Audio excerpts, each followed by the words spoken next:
సూళ్లూరుపేటలోని శ్రీ చెంగాళమ్మ పరమేశ్వరి అమ్మవారు ఆషాఢమాస బహుళ అష్టమి సందర్భంగా గురువారం శాకాంబరి అలంకారంలో భక్తులకు అద్భుతమైన దర్శనమిచ్చారు. గర్భాలయం ముందు మరియు అమ్మవారికి రకరకాల కూరగాయలు, పండ్లతో ప్రత్యేక పందిళ్లు వేసి సుందరంగా అలంకరించారు.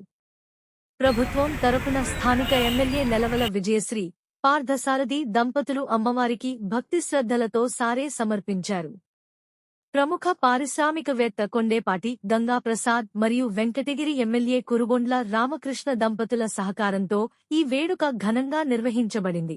శాకాంబరి అలంకార ప్రత్యేక పూజల్లో కొండేపాటి కోమలి, కురుగొండ్ల సుంది తదితరులు పాల్గొని అమ్మవారిని పూజించారు. ఈ సందర్భంగా పూజా కార్యక్రమంలో పాల్గొన్న ప్రత్యేక అతిథులకు ఆలయ సహాయక కమిషనర్ ప్రసన్న లక్ష్మి ఆలయ మర్యాదలతో సత్కరించారు.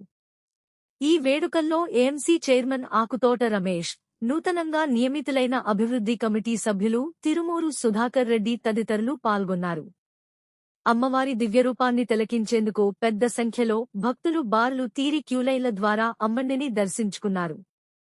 దర్శనం అనంతరం భక్తులందరికీ ఆలయ సిబ్బంది తీర్థప్రసాదాలను ఘనంగా పంపిణీ చేశారు. కూరగాయలు, పండ్ల శోభతో విలసిల్లిన అమ్మవారి శాకాంబరి అలంకరణ పట్టణ ప్రజలను, భక్తజనులను విశేషంగా ఆకట్టుకుంది.